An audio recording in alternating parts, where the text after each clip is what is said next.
public safety leaders. Joined today by the Boone County Sheriff, Mike Nielsen. I am joined by the Chief of Police of the Terre Haute Police Department, John Plassey, that's P-L-A-S-S-E. I am joined by the Chief of Police of the Indianapolis Metropolitan Police Department, Brian Roach. I am joined by the Assistant Special Agent in charge of the Bureau of Alcohol, Tobacco, and Firearms, Roland Herndon. I am joined by the United States Marshal, Dan McClain. I am joined by two Assistant United States Attorneys who are prosecuting cases you're going to hear about. Will McCoskey, who is an Assistant United States Attorney, a federal prosecutor here in this office, and our Senior Litigation Counsel, Assistant United States Attorney Brad Blackington, who's also a federal prosecutor prosecuting cases here in this office. The first thing I'm going to talk about are federal criminal charges against three defendants. The first is Dawn Rochon, R-O-C-H-O-N, age 29, of Indianapolis, Indiana. She has been indicted in an 8-count indictment involving false statements made to acquire 4 firearms. That's a 10-year felony. She is currently in federal custody, and you all should have been provided copies of that indictment. I will also be talking about criminal charges against Tiffany Dean of West Terre Haute, Indiana, age 33, and Levi Brenton, B-R-E-N-T-O-N, age 20, of Terre Haute, Indiana. They were charged by a criminal complaint involving the illegal acquisition of a firearm, the illegal possession of a firearm, and the illegal transfer of a firearm. These charges are commonly referred to as what's called a lie and buy from a firearm store, also sometimes referred to as a straw purchase. Ms. Dean and Mr. Brenton are currently in federal custody. The penalties, if they were convicted, are 10-year felonies. You should have been provided copies with the criminal complaint. So, in general, the first thing we're going to do is to make some remarks about the two lie and buy cases which I've described. After that, I will recognize some of the law enforcement leadership who are going to talk to you about the importance of these lie and buy cases. And then after that, we're going to talk a little bit about the Department of Justice's answer to the problem of gun violence, which is the Project Safe Neighborhoods program. And if we have any time after that, hopefully we have a few questions. So that's the plan here today, and that's how we're going to proceed. When guns are possessed, sold, used, or acquired illegally, it is never for a good reason, and the results are often tragic. Nowhere does that statement ring truer than here in the Southern District of Indiana. In a 2-month period, March and May of 2018,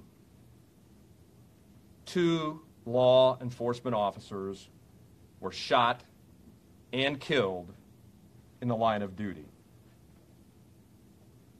First, Boone County Sheriff's Deputy Jacob Pickett was shot and killed in the line of duty in March of 2018 outside of Lebanon, Indiana, when he was pursuing with others a fleeing suspect, an individual who could not legally possess a gun. Then, as this community was still reacting to that, on May 4th, 2018, Terre Haute police officer and task force officer for the United States Marshal Service, Rob Pitts, was shot and killed in the line of duty as he was attempting to arrest a fugitive. Today, in announcing these charges, I can give you all some answers to questions about the choices people made that eventually put guns in the hands of killers. In short, the gun used to kill Deputy Pickett and the gun used to kill Officer Pitts were purchased in violation of federal law. And as a result of that, two men who had no legal right to possess a gun shot and killed two brave law enforcement officers. First, I would like to address the senseless murder of Deputy Pickett. The man charged with his murder was prohibited under federal law from purchasing or possessing a gun. Enter an individual by the name of Don Rashawn. Don Rashawn could legally purchase a gun. According to the indictment, on 4 occasions, March 15, 2016, February 28, 2017, April 11, 2017, and May 15, 2017, Dawn Rashawn went to the Indy gun bunker, and each time she went to the Indy gun bunker, she purchased a gun. And each time she went to the Indy gun bunker to purchase a gun, she lied on the form which is required to fill out to purchase a gun. And each time she did that, those lies were material. Had she told the truth, they would not have allowed her to purchase the gun. Of the 4 guns that Dawn Rashawn purchased illegally, of the 4 guns purchased, 3 of those guns have been used in crimes and recovered by law enforcement. One of those guns, the gun she illegally acquired on February 28, 2017, was the gun that was used to shoot and kill Deputy Jake Pickett on March 3, 2018. Next, I would like to address the murder, equally senseless, of Officer Pitts in Terre Haute on May 4, 2018. Again, the killer, the trigger puller, could not legally possess, use, or acquire a gun. That killer could not walk into a gun store and buy a gun. All of those things are prohibited by federal law, and there is a check system in place to prevent that from occurring. In this case, enter Tiffany Dean and Levi Brenton. Dean could legally acquire a gun. Brenton could not. So on February 13th, 2017, Dean and Brenton went to Top Guns in Terre Haute, Indiana. Brenton picked out the gun he wanted, and Dean purchased the gun. She immediately gave it to Brenton. If Dean had told or put on the form that she was purchasing the gun for Brenton, or that she was buying the gun for Brenton, she could not have purchased the gun. The gun would not have been put in her hands. Dean told Top Gun she was buying the gun for herself. Once she obtained the gun, she immediately gave it to Brenton. Again, this is referred to a straw purchase or a lie and buy. As alleged in the complaint, Brenton was in the marijuana game and could not legally possess the gun. Because of that, he was also too young to buy the gun. As alleged in the criminal complaint in April of 2018, Brenton transferred the gun to Chris Wolf, an individual that he had purchased marijuana from. And on May 4th, 2018, Chris Wolf, using that same gun, shot and killed Officer Rob Pitts in Terre Haute, Indiana. The pattern in both cases is crystal clear. Illegal purchases of guns, illegal possession of guns, illegal transfers of guns, an underground gun economy, all in violation of laws created by Congress to prevent shootings. These laws, as alleged in the indictment and alleged in the criminal complaints, were violated, and the results were tragic. The guns ended up in the hands of trigger pullers who eventually used those guns to kill law enforcement officers. Like many of you, we all watched the national news coverage of these cases. One of the national news clips that I watched more than once showed Officer Pitt's son going to school after his father's murder, escorted by law enforcement. What is alleged in that criminal complaint makes a very clear point. If either Miss Dean or Miss Brenton or Mr. Brenton followed the law, if they did what they were supposed to do, if they did what law-abiding citizens are required to do, that gun would never have been in Wolf's hand, and the senseless killing would never have happened. Officer Pitts could have walked his son to school that day and many more in the future. It did not happen because of violation of federal law, choices that people made that put guns in the underground economy and led to tragic consequences. The results are familiar in this community and are specifically familiar to the law enforcement officers standing behind me. 2 brave police officers killed in the line of duty. 2 families devastated. 2 communities and their law enforcement agencies still recovering. And 3 defendants, Rashawn, Dean, and Brenton, facing harsh and necessarily harsh consequences and accountability that come with federal criminal charges. Anybody that introduces guns into the underground economy in violation of federal law must be held accountable. The shootings must stop. Today, I am joined by some law enforcement leadership that have been supportive, powerfully supportive of that message and powerfully supportive of federal law enforcement. The first is the sheriff from Boone County, Sheriff Mike Nielsen. Sheriff. Thank you, Josh. I appreciate it very much. What I can tell you is thank you from the bottom of our hearts at the Sheriff's Office. We are just a little over 3 months post-incident after losing Jake. And I talked to Jen about every other day, and I had a long conversation with her this week before she went to Florida. And on behalf of her, the 2 little boys, and her family, thank you.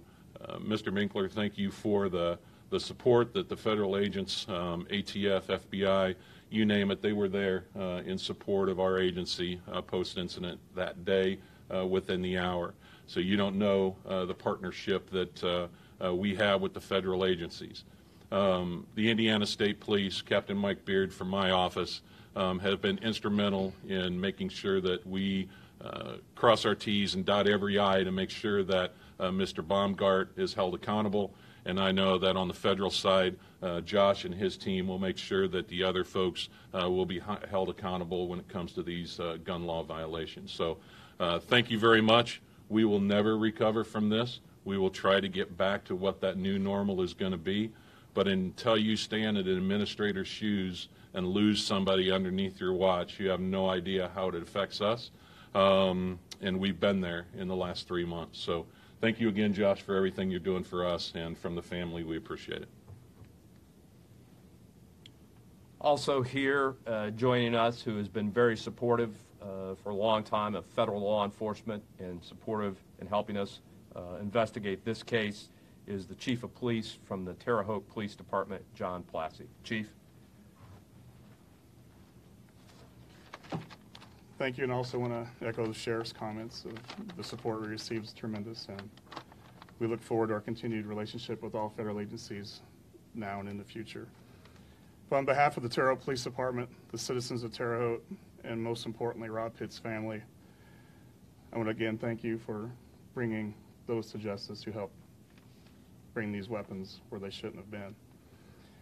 We hope this sends a message to others that they will be held accountable when they place firearms in the hands of those that should not have them. We know nothing can be done to bring back our friend. However, holding these individuals responsible for their actions will help us with the healing process. Again, we thank you for your support and look forward to the continued relationship, and hope again that this sends a message for those that take actions to put guns in the hands of ones that don't deserve them, that we're watching, and they will be held accountable. Thank you. Thank you, Chief. The lead agency investigating firearms violations like this, who, as both the sheriff and the chief pointed out, respond within the hour to officer shootings like this, is the Bureau of Alcohol, Tobacco, Firearms, and Explosive. We are joined today by the Assistant Special Agent in charge of that federal law enforcement organization, Roland Herndon. Roland? Thank you. This is a hard situation. At the men and women of the Bureau of Alcohol, Tobacco, and Firearms, we prosecute firearms violations across the country, but this time it's a little bit more personal.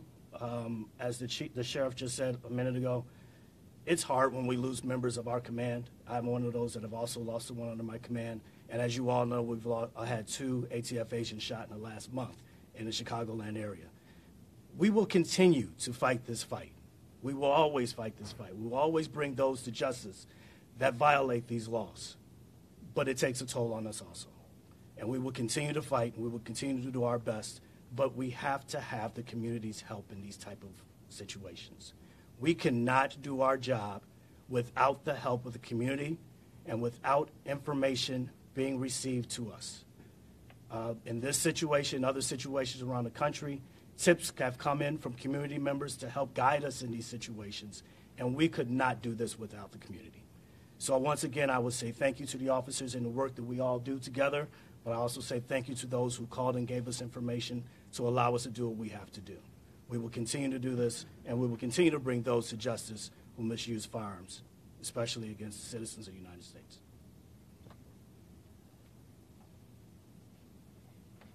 As I mentioned, Officer Pitts was a brave officer with the Terre Haute Police Department.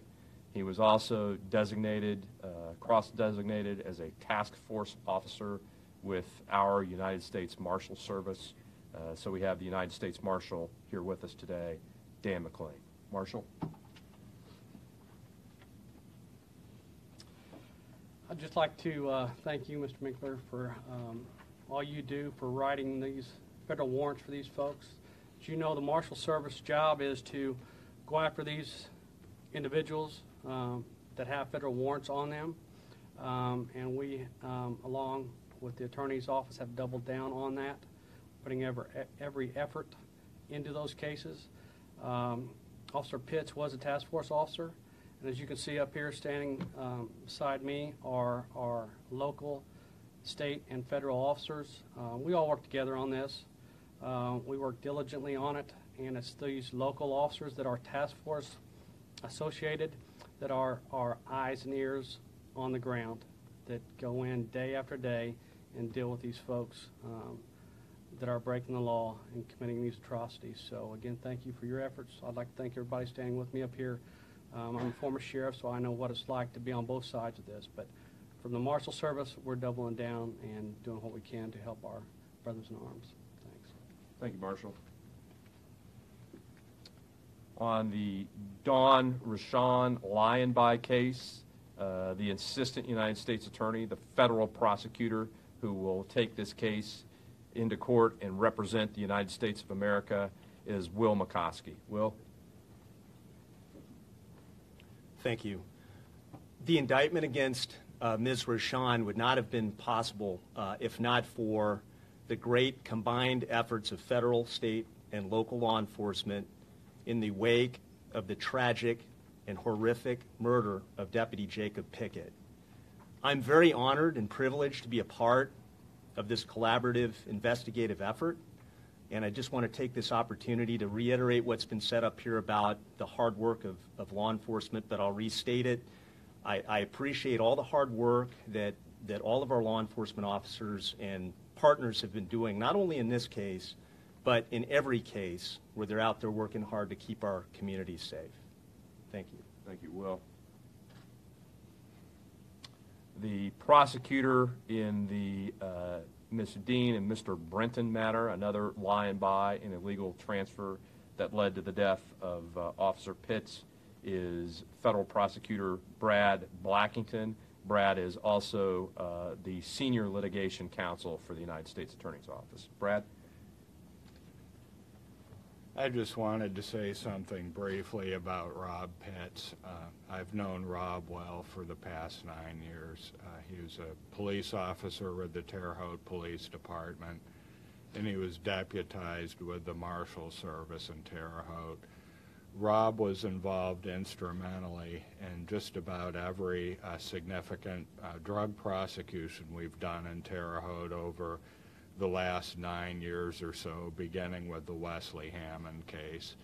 I simply want Rob's family, the Terre Haute Police Department, and the community to know that our office stands with them in this difficult hour, and we stand with the police and the community to attempt to take all of these firearms out of the community where there are way too many firearms in the hands of dangerous people and drug traffickers. Thank you. Thank you, Brad. These prosecutions are part of a Department of Justice strategy. The Department of Justice strategy is known as Project Safe Neighborhoods. The initials PSN hopefully now are familiar to you. The primary job of the United States Attorney's Office is to answer our district's, and that is the Southern District, to answer our district's biggest challenges and answer those challenges with the most consequential type of response.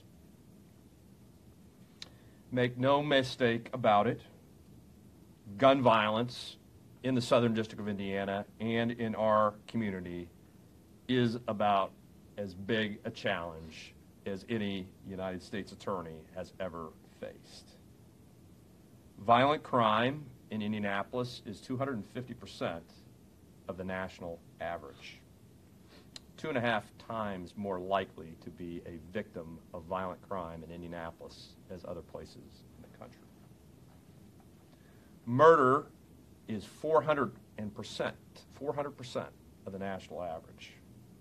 4 times more likely to be a victim of a murder in Indianapolis than other places. Those numbers have grown every year for the last 7. According to the recent data, we've had 69 homicides. At least 62 of those have been determined to be murders. We've had nearly 182 non-fatal shootings. When Officer Pitts was shot and when Deputy Pickett was shot, I had an opportunity to meet with their families, exchange my condolences, offer words from the Attorney General. But as you look at these maps, these are people that I haven't met with, families that I haven't met with. The homicide map, which is on the right, has a map of incident locations, every dot representing a homicide, every dot representing a family, a group of friends impacted by that homicide. Every dot, and you can see some are clustered, occurring in a neighborhood, knowing somebody was shot and killed or murdered. The other map, the non-fatal shootings, you can see the neighborhoods where gunshots are heard regularly. The person shot does not die, but their lives impacted, their families' lives impacted. You live in that neighborhood, you hear the gunshots. Can you go outside? Can you let your kids run around? It affects the quality of life. Make no mistake about it, gun violence and the number of shootings is as big a challenge as any of us in this room face. The department's answer to that challenge is Project Safe Neighborhoods. Project Safe Neighborhoods is a proven response using outreach, prevention, and enforcement of federal gun laws. We've been doing a lot of outreach and prevention.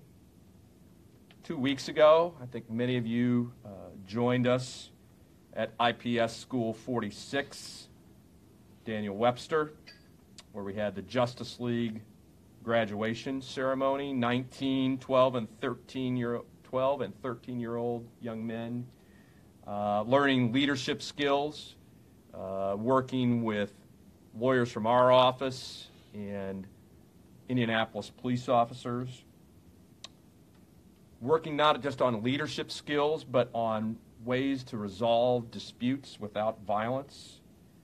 Those young men got out of school, immediately began paying it forward, teaching those leadership skills, those conflict resolution skills to others in their community. Last week, that group of young men that was mentored under the Justice League Leadership Academy were out in their neighborhoods, picking out garbage, cleaning up their neighborhoods, paying it forward.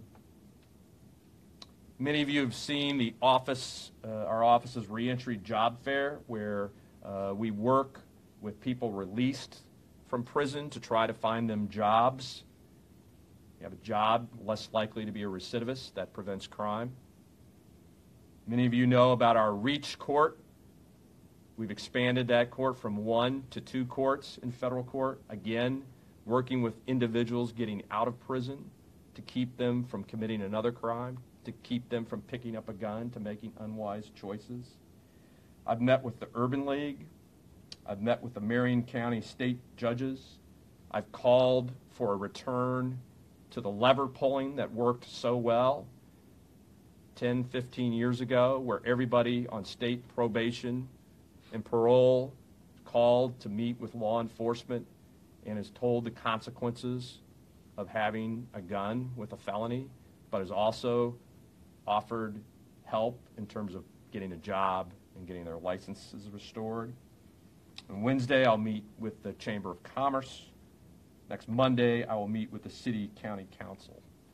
We are doing a lot of outreach and prevention in association with Project Safe Neighborhoods.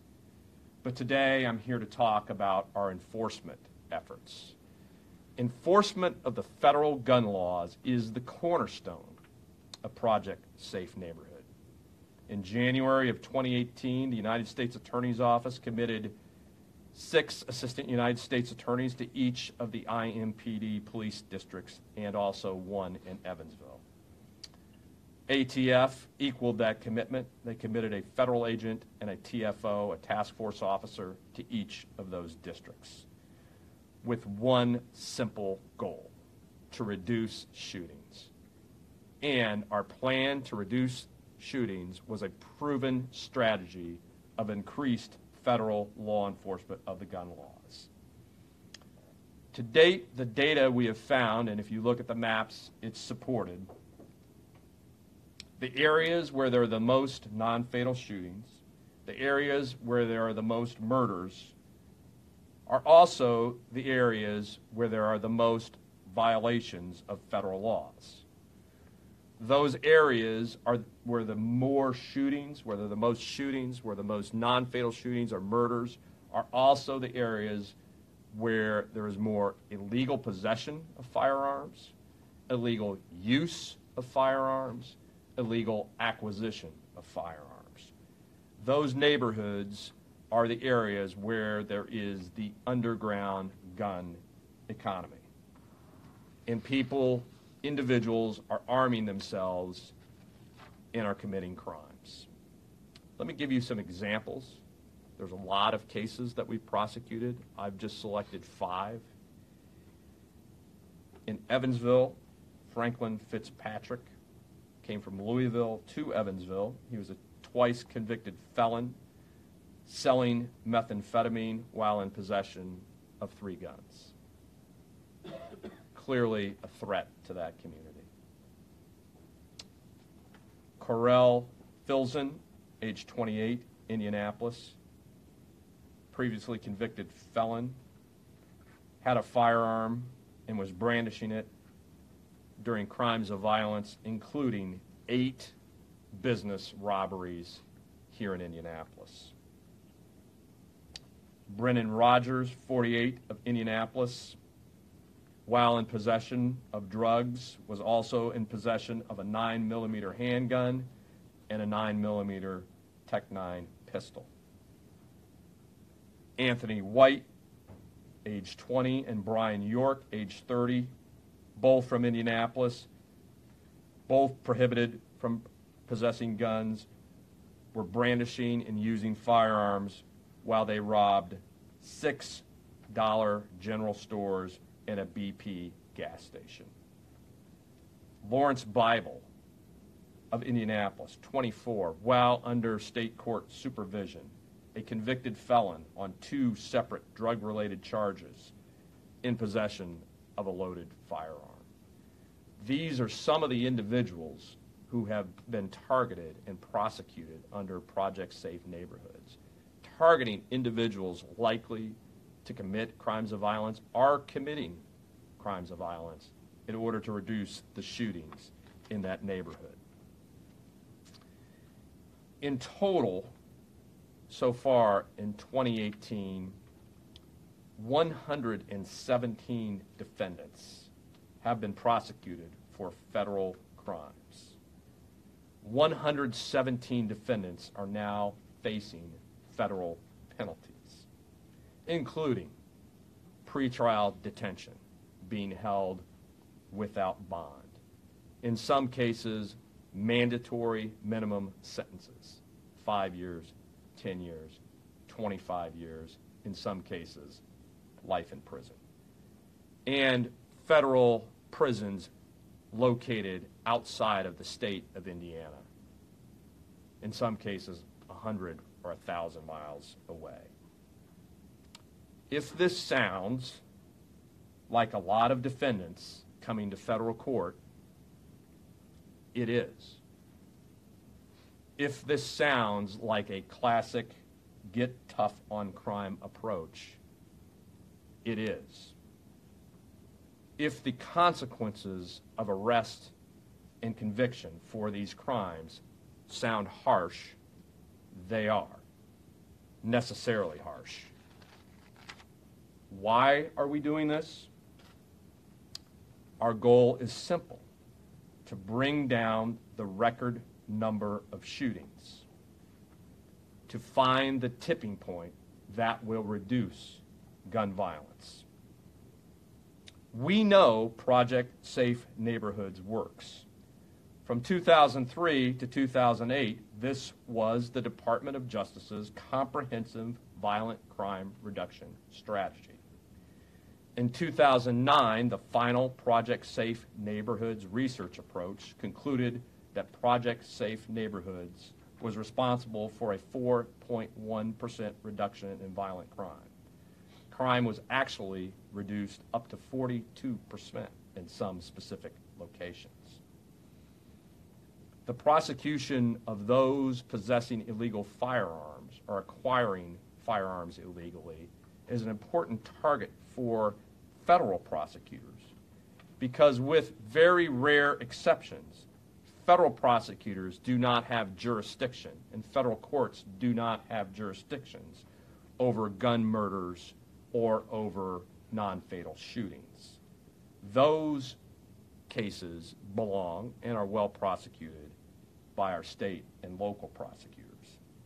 However, Congress has passed specific laws designed to reduce shootings. And with those laws, they have provided punishment, sometimes harsh punishment, to those who illegally possess, use, sell, or acquire guns. There is a reason for that. The illegal gun use, the illegal gun possession, the illegal gun acquisition and transfer, as we have seen today, has a direct link to gun violence, often with tragic results. So, if you're asking if all of us up here are going to aggressively enforce those laws that Congress has given us, the answer is yes. Where are we going to aggressively enforce those laws? In the areas where are the most shootings. Who are we going to enforce those laws against? The individuals that are most likely to commit crimes of violence. And why are we doing this? One simple goal: to reduce the shootings. My ask of you is very simple. If you live in a community experiencing gun violence, and this is to each and every one of you that live in those communities, you should not tolerate it. You should not have to tolerate it. And I apologize that you do have to tolerate it. I am coming out to your community. I want to meet with you and talk with you and let you know how I intend to use federal enforcement of our laws to make your community better. Federal law enforcement, state law enforcement, and local law enforcement wants your information. We want to talk with you, and yes, we want your support. We want those communities that are experiencing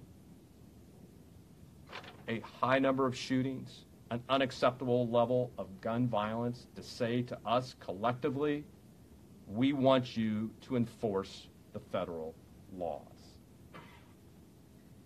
If you're doing outreach and prevention, and I mentioned we're doing quite a bit of that, it's hard. Thank you for your remarkable efforts to all of those who are doing outreach and prevention. I see it, I read about it, I hear about it. It's inspiring. The work, for instance, that the 10-Point Coalition and Reverend Charles Harrison do every night, shown to reduce gun violence. It's inspiring. It makes all of us do our jobs much harder. I would say to them, continue to do it. I know that our enforcement efforts absolutely will not work. They won't work without community support and without prevention and outreach that so many people are doing. But I would say this to them, that your outreach efforts, your prevention efforts, will not be as successful unless they're supported by our enforcement efforts. Picture a three-legged stool: prevention, outreach, enforcement. Any leg is removed from that stool, you remove prevention, you remove outreach, you remove enforcement. If you remove any leg from that stool, it falls over. All three need to work together to reduce the gun violence problem. I've read a lot of letters that for some reason come to me, and I've heard the comments. People asking me for new or more gun laws. I'm not in the legislature. That's not something I have authority to do.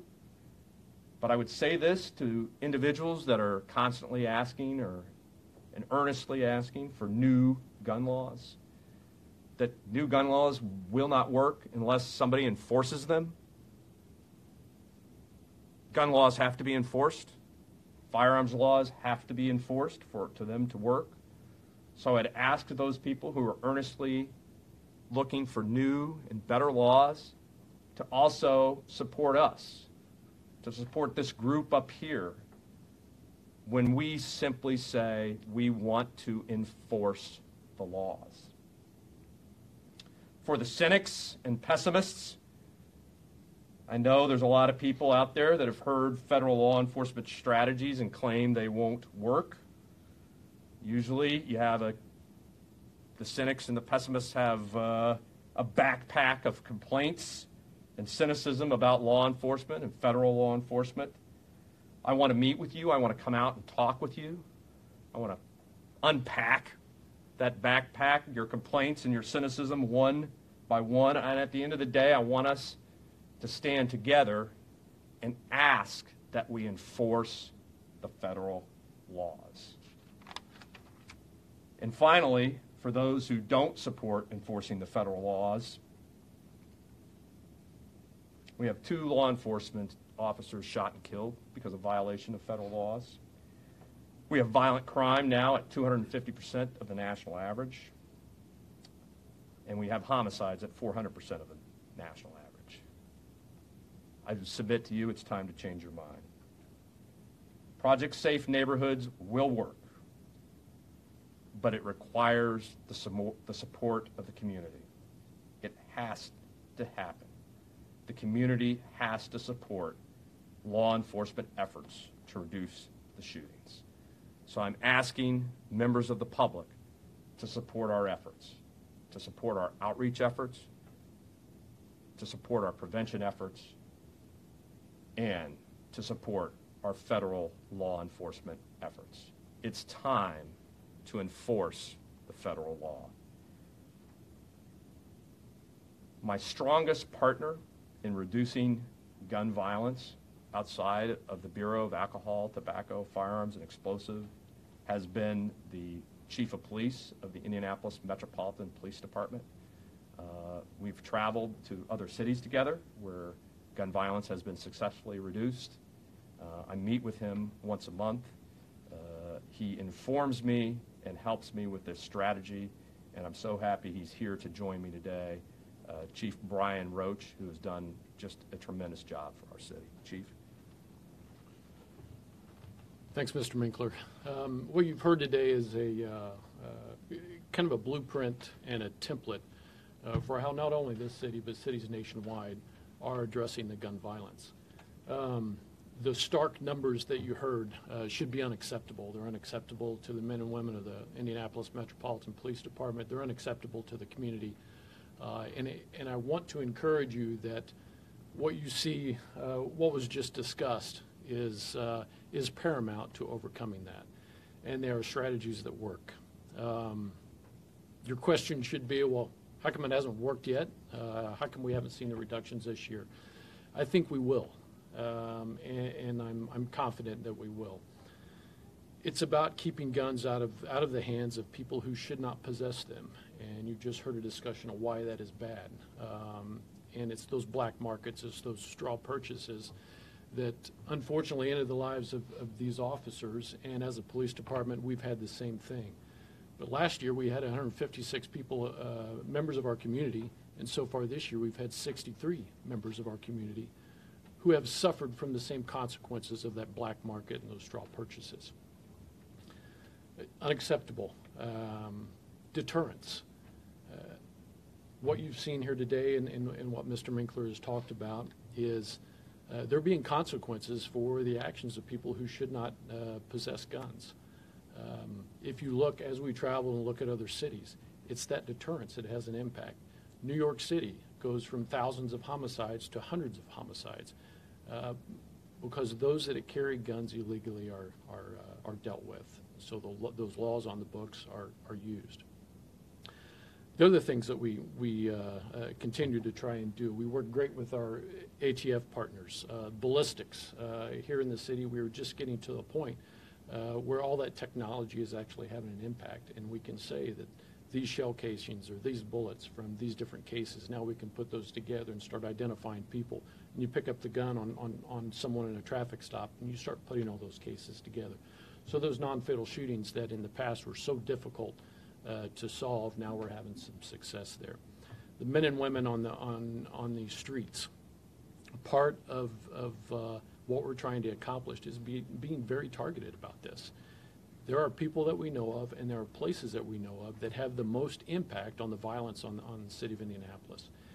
And all that information is shared collectively every 2 weeks, whether it's with our local partners, federal partners, and they all get together and discuss those people. And it's those cases that have that direct nexus to that violence that are coming to our federal partners. It's those cases that are coming to our local prosecutor, Mr. Curry.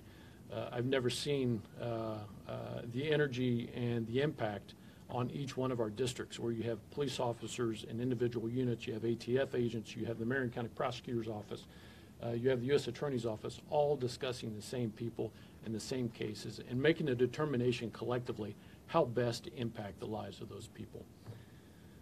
Mr. Minkler talked about the community aspect. We cannot do this alone.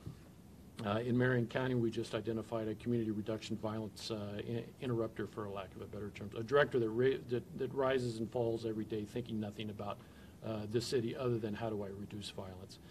We've got a position open for people that have been in the game, ex-felons that have been through what a lot of our shooters are going through, that are now applying for the job and will be used effectively on these same people and these same places that we've done so much and taken so much effort in order to identify. The last thing that I would say is that these handguns are not just impacting shooters and our violence. Suicides are up 30% in Indiana. Most of those suicides occur with guns. It's important that people in the community recognize those people that may be in some sort of mental anguish. Those people, a lot of our shooters in a lot of these communities, there's just a sense of hopelessness. And if you're around those people with that sense of hopelessness, one of the best things that you can do is take away anything that might be lethal from them. So it's important that our community and our families and our friends and all those that, we all know who these people are and we all engage them. It's important that we step up and protect them. It's not just about arrests, it's about saving lives. And we appreciate the efforts that our U.S. Attorney's Office is doing and all of our local law enforcement leaders. And so thank you for what you do. I would echo the chief's comments because we have talked a lot about numbers, and I know with the chief and I know with me, the first numbers that we both look at, I don't look at the number of people federally charged first. And the chief doesn't look at the number of arrests first. We look at the number of victims first, and that's what motivates us to do our jobs. Questions? How often has this office pursued charges against straw purchasers, and what role do you see assistant U.S. attorneys assigned to these different districts? The Attorney General asked us to increase our prosecutions of straw purchasers. We've done it several times in the past. There have been indictments not only of straw purchasers, but have also of employees of gun stores who have allowed guns to be purchased illegally. The exact numbers, Ryan, I don't have for you. Certainly I can get those to you later, if that's okay. In the case against Ms. Rashawn, how would those guns or that gun alleged to have gotten to Mr. Broncos? Yeah, we're still investigating that part. What specifically did she lie about of the application? Her address. Her address. Where she lived, she put down a fictitious address where she did not live, which is material, as you can imagine, when somebody purchases a firearm, you want to know where they live.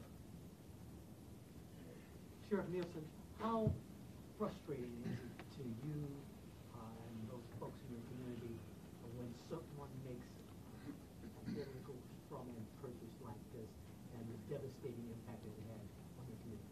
Well, I think I said earlier that I don't think really anybody understands the impact that losing an officer has, not only on the family, but on the department. As I said, I'm not sure if we'll ever recover, but being able to be here today, work with our federal partners, receiving those phone calls within an hour, personal phone calls from every federal agency and state agency out there for assistance, allows us that strength to carry on and to move on.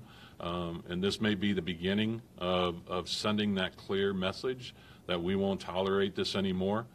I've got four years left in my term, and I hope to God that it never happens to me again. I hope that it doesn't happen to our department or any family out there where we lose a police officer. And frankly, that scares me. So anything we can do to prevent that from happening, such as what Mr. Minkler has outlined here today, is very important. But what I can tell you is it's hard, and we're trying to get back to that new normal, and we'll eventually get there. But we need to make sure that we do the right thing, and this is doing the right thing. Attorney Minkler, what are the responsibilities of the gun stores in this specific case? Sure.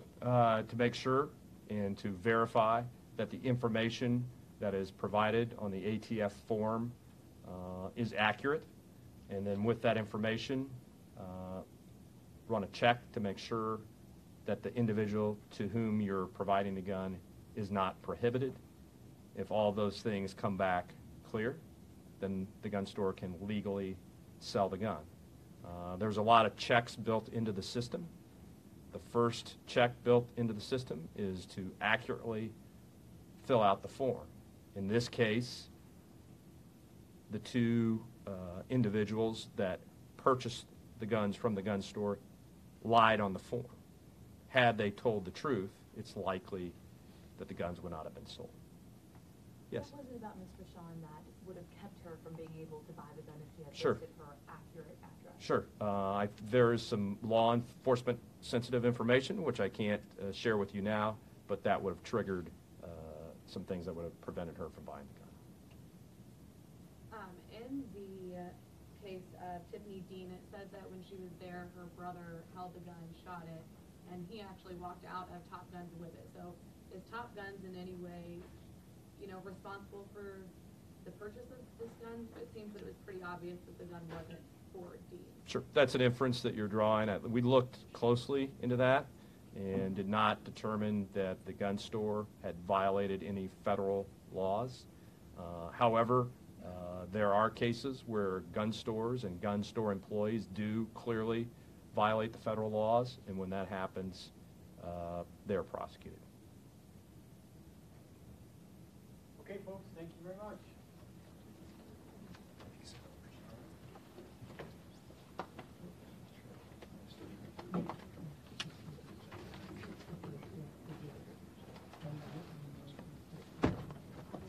Next one. What you need? You talked about 5 people. Yeah. Those individuals were just happened to be people committing other crimes that, or focused on them and made their arrests.